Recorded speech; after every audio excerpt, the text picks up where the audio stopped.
Bom, o tema estava que está sucedendo se o dólar americano cai.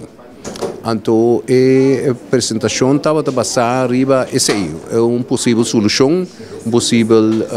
acercamento de como nós lo por sobreviver uma caída de dólar.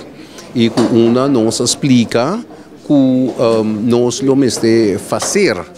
preparação de sair for de dólar para o euro, nós queremos como Instituto para Desenvolvimento Econômico Boneriano e também teoria e também convicção que nós por bem com uma economia mixta do Caribe, nós temos países que tá maneja manejo monetário de duas moedas internacional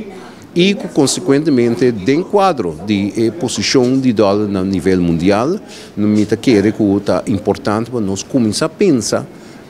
tocante de fazer dólar para euro e ter em conta que o mercado está perdendo sua posição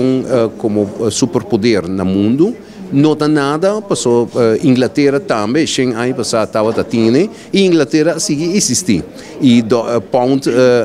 inglês está sigue existir. Logo, nós temos que ter em conta que o nosso mundo virá multipolar, botem China que está virando a hegemonia econômica do mundo, e botem mira tanto Saúde Arábia e China está decoupled comércio fora de